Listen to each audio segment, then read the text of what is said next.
Assalamualaikum warahmatullahi wabarakatuh. Anak-anakku sekalian yang sangat saya cintai dan saya banggakan, Bismillahirrahmanirrahim. Pada hari ini kita bertemu lagi ya dalam pembahasan materi pendidikan agama Islam.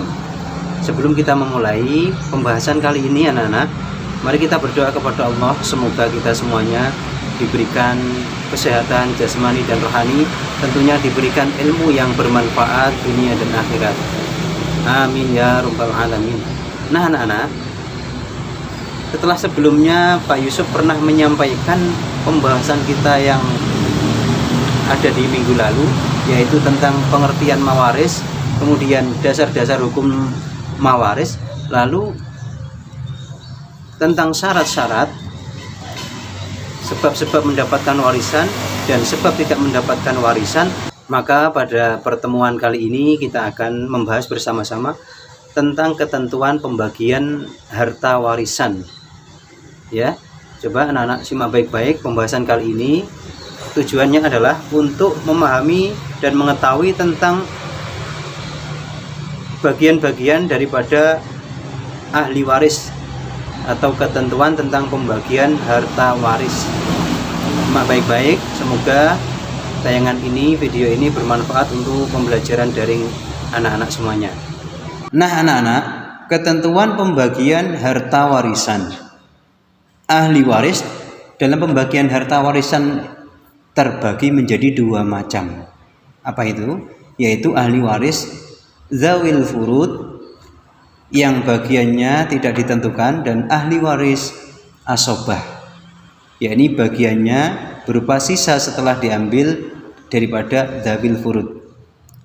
Ya, ingat, ahli waris dzawil furud ini ahli waris yang memperoleh kadar pembagian harta warisan telah diatur oleh Allah Subhanahu wa taala di dalam surat An-Nisa dengan pembagian terdiri dari 6 kelompok, yang mana pembagiannya adalah sebagai berikut.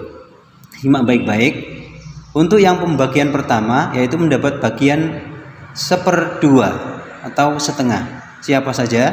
Yaitu suami, dengan ketentuan jika istri yang meninggal tidak ada anak laki-laki, cucu perempuan atau laki-laki dari anak laki-laki. Yang kedua adalah anak perempuan jika tidak ada saudara laki-laki atau saudara perempuan. Kemudian cucu perempuan jika dia sendirian, tidak ada cucu laki-laki dari anak laki-laki. Kemudian saudara perempuan sekandung jika sendirian, tidak ada saudara laki-laki, tidak ada bapak, tidak ada anak, atau tidak ada cucu dari anak laki-laki. Dan saudara perempuan sebapak sendirian, tidak ada saudara laki-laki, tidak ada bapak atau cucu laki-laki dari anak laki-laki. Nah, lalu yang mendapatkan 1/4 siapa saja? Ini ada pembagian yang kedua adalah 1/4. Yaitu suami jika istri yang meninggal tidak memiliki anak laki-laki atau cucu laki-laki atau perempuan dari anak laki-laki. Yang kedua, istri jika suami yang meninggal tidak memiliki anak laki-laki atau cucu laki-laki atau perempuan dari anak laki-laki. Kemudian yang mendapatkan 1/8 ya, yang berhak mendapatkan bagian ini adalah istri. 1/8 itu istri jika suami memiliki anak atau cucu laki-laki atau perempuan dari anak laki-laki. Jika suami memiliki istri lebih dari 1, maka 1/8 itu dibagi rata di antara istri-istrinya. Kemudian bagian yang berikutnya adalah mendapatkan 2/3 bagian dari harta warisan. Siapa? Dia adalah 2 anak perempuan atau lebih jika tidak ada anak laki-laki. Lalu 2 cucu perempuan atau lebih dari anak laki-laki jika ia ada anak laki-laki atau perempuan sekandung. Yang berikutnya 2 saudara perempuan sekandung atau lebih jika tidak ada saudara perempuan sebapak atau tidak ada anak laki-laki atau perempuan sekandung atau sebapak. Kemudian yang keempat, 2 saudara perempuan sebapak atau lebih jika tidak ada saudara perempuan sekandung. Lalu yang kelima, pembagian yang kelima mendapatkan 1/3. Sulus bahasa Arabnya dalam Quran adalah sulus, 1/3. Yaitu siapa? Ibu jika yang meninggal dunia tidak memiliki anak laki-laki, cucu perempuan atau laki-laki dari anak laki-laki, tidak memiliki 2 saudara atau lebih, baik laki-laki maupun perempuan. Kemudian yang kedua, 2 saudara seibu atau lebih, baik laki-laki ataupun perempuan, jika yang meninggal tidak memiliki bapak, kakek, anak laki-laki, cucu laki-laki atau perempuan dari anak laki-laki. Jadi anak laki-lakinya ya yang diurutkan dari anak laki-lakinya. Kemudian yang ketiga, kakek. Bagaimana kakek? Jika bersama 2 orang saudara kandung laki-laki atau 4 saudara kandung perempuan, atau seorang saudara kandung laki-laki dan 2 orang saudara kandung perempuan.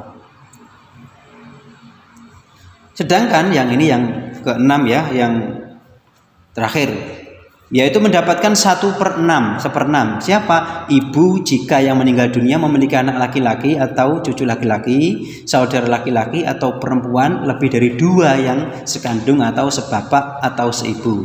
Kemudian yang kedua, nenek. Jika yang meninggal tidak memiliki ibu dan hanya ia yang mewarisinya. Jika neneknya lebih dari 1, maka bagiannya dibagi rata. Kemudian yang ketiga, bapak secara mutlak mendapatkan 1/6, baik yang meninggal memiliki anak atau tidak, itu mutlak.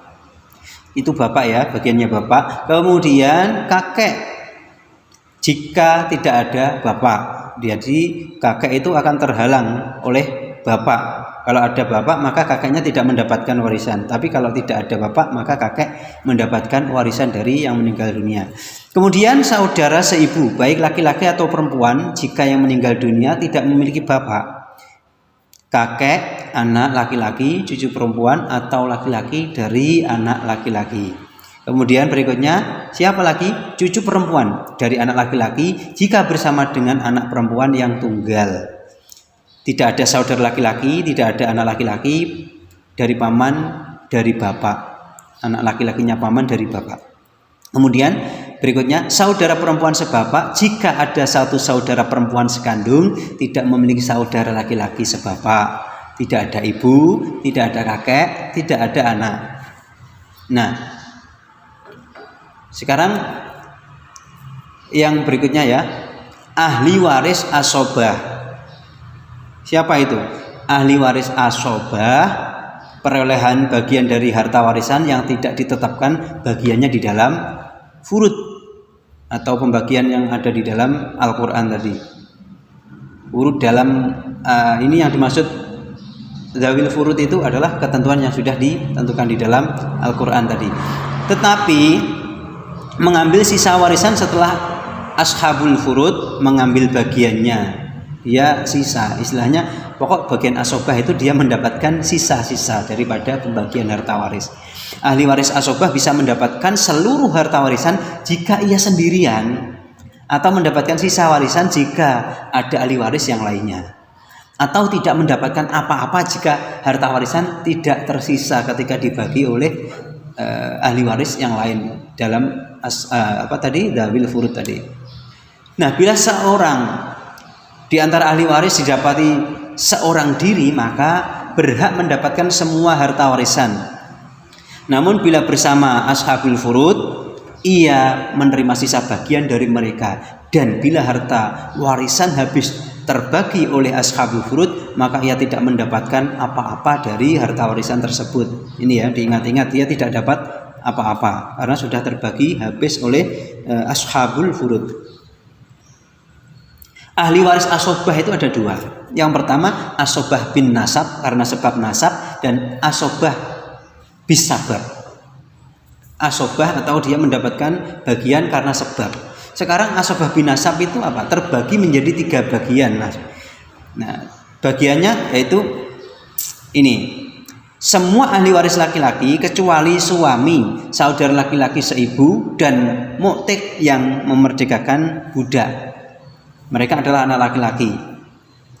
Atau putra laki dari anak laki-laki seterusnya ke bawah. Ayah, kakek ke atas, saudara laki-laki sekandung, saudara laki-laki seayah, anak saudara laki-laki sekandung, dan seterusnya ke bawah.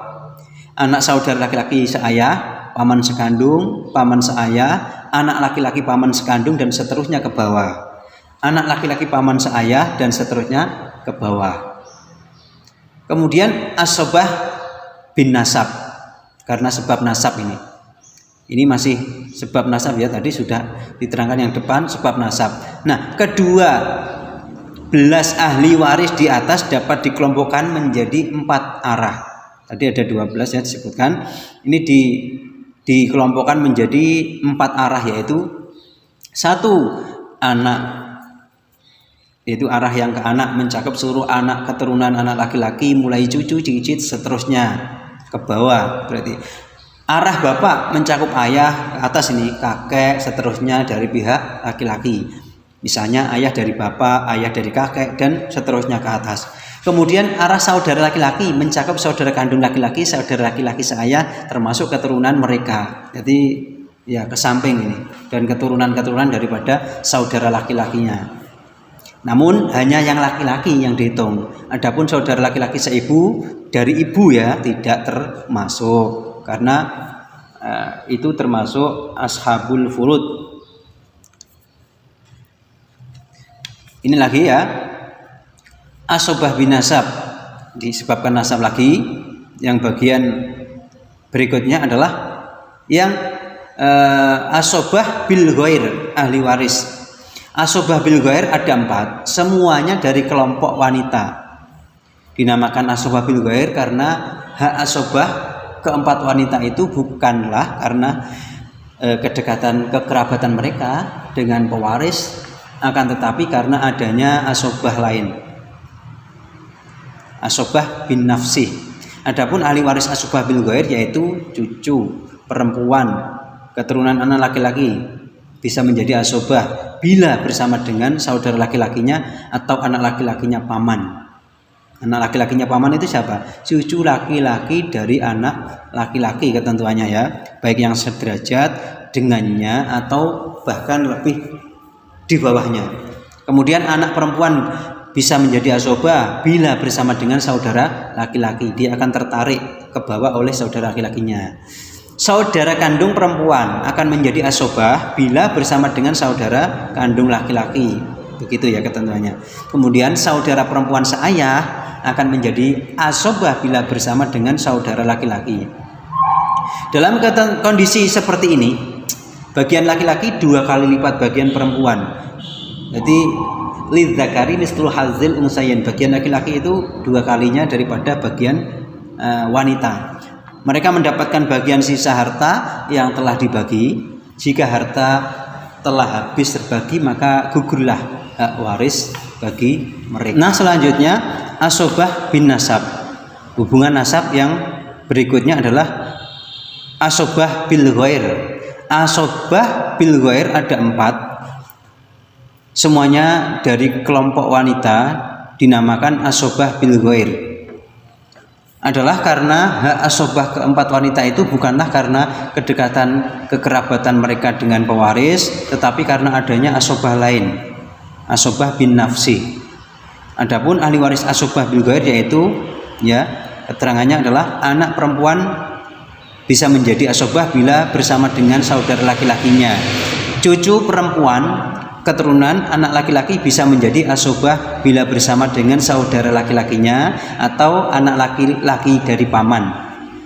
Kemudian saudara kandung perempuan, dan yang keempat adalah saudara perempuan seayah akan menjadi asobah bila bersama dengan saudara laki-laki.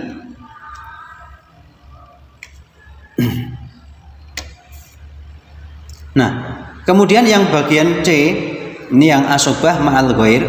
Orang yang termasuk asobah ma'al ghair ada 2. Seperti 1, saudara perempuan sekandung 1 orang atau lebih berada bersama dengan anak perempuan 1 atau lebih, atau bersama putri dari anak laki-laki 1 atau lebih, atau bersama dengan keduanya. Yang kedua, saudara perempuan seayah 1 orang atau lebih bersama dengan anak perempuan 1 atau lebih atau bersama putri dari anak laki-laki, satu atau lebih atau bersama dengan keduanya. Landasan hukum asobah ma'al ghair adalah hadis Rasulullah sallallahu alaihi wasallam, ya. Abu Musa menjawab ini, ya. Jadi bahwa Abu Musa Al-Asy'ari ditanya tentang hak waris anak perempuan, cucu perempuan, keturunan anak laki-laki, dan saudara perempuan sekandung atau seayah. Abu Musa menjawab,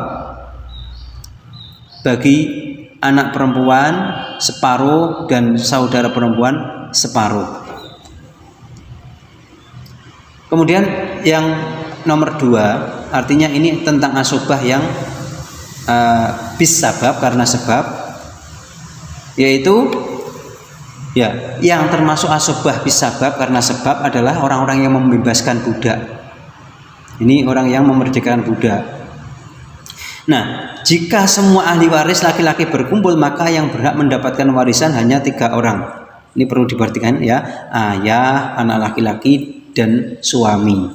Dengan pembagiannya adalah 1/6 untuk ayah, suami 1/4, dan sisanya adalah anak laki-laki sebagai asobah. Nah, jika semua ahli waris perempuan berkumpul, maka yang berhak mendapatkan warisan adalah 5 orang, yaitu istri 1/8, ibu 1/6, perempuan 1/2, ya, dan sisanya lagi saudara perempuan sekandung sebagai asobah. Yang C, jika terkumpul semua ahli waris laki-laki perempuan, maka yang berhak mendapatkan warisan adalah 5 orang, yaitu ibu, bapak, anak laki-laki, anak perempuan, suami atau istri, dengan pembagian sebagai berikut. Jika para ahli waris tersebut jika para ahli waris tersebut terdapat istri, maka bagian ayah 1/6, ibu 1/6, istri 1/8, dan sisanya anak laki-laki dan perempuan sebagai asobah, dengan ketentuan anak laki-laki lebih daripada anak perempuan, 2 kalinya anak perempuan. Kemudian jika pada ahli waris tersebut terdapat suami, maka bagian ayah 1/6, ibu 1/6, suami 1/4, dan sisanya anak laki-laki dan perempuan sebagai asobah, dengan ketentuan anak laki-laki 2 kali lipat daripada anak perempuan. Nah, kita akan belajar, ya, untuk berhitung tentang warisan. Coba, ini jika seorang meninggal dunia kemudian meninggalkan harta sebesar 120 juta, langsung saja, ya, karena sudah dibuatkan skema seperti ini, jadi tinggal nanti kalau pengen menulis-nulis lagi silahkan dibuatkan oret-oretan begitu. Harta peninggalannya berapa? 120 juta. Ahli warisnya terdiri atas ibu dan seorang anak perempuan. Setelah dihitung bagaimana hasilnya? Hasilnya bagian ibu kan 1/6 dan bagian satu anak perempuan kan 1/2. Asal masalah dari 1/6 dan 1/2, kalau dalam matematika disebut KPK, dari bilangan penyebut 6 dan 2 kan 6. Ketemunya di angka 6, maka bagian-bagian masing-masing adalah 1/6, ya, KPK-nya, dan 3/6. Dalam hal ini masih tersisa harta warisan sebanyak 2/6. Untuk perhitungan dalam kasus ini harus menggunakan rot, ya, yaitu membagikan kembali harta warisan yang tersisa kepada ahli warisnya. Jika dilihat bagian ibu 1/6 dan satu anak perempuan 3/6, maka pembagiannya adalah 1/3. 1 dibagi 3 maksud saya. Maka 1/6, kalau 1 dibagi 3 kan ditulisnya begini, 1/6 plus 3/6 sama dengan 4/6. Dijadikan 4/4 dengan pembagian 1/3. Maka hasilnya ini ibu 1/4 daripada harta warisan 120 juta kan tadi dikalikan 1/4 jadinya 30 juta. Kemudian anak perempuan 3/4 kali 120 juta, dia mendapatkan bagian 90 juta. Nah, demikian anak-anak tentang ketentuan pembagian harta warisan. Tentunya dari pembahasan melalui ini kita hanya mendapatkan gambaran kecil yang harus kalian kembangkan lebih banyak lagi. Tentunya anak-anak harus berlatih dan berlatih untuk menghitung daripada pembagian-pembagian harta warisan. Kalian buka lagi buku materi PAI kalian, di modul kalian buka kembali, berlatihlah untuk menghitung harta warisan peninggalan daripada orang yang meninggal sesuai dengan masalah-masalah yang mungkin kalian buat sendiri. Ketika seorang meninggal, kemudian ahli warisnya siapa, kemudian hitunglah berdasarkan pembagian-pembagian yang seperti kita pernah pelajari dalam ketentuan, dawil furud dan lain sebagainya dalam pembahasan kali ini. Tentu anak-anak harus tetap berlatih dan semoga anak-anak mendapatkan pemahaman yang bisa kalian pahami secara zahiran wa batinan dan menjadi ilmu yang bermanfaat. Amin. Ila liqa, ma'assalamah. Bi amanillah. Wassalamualaikum warahmatullahi wabarakatuh.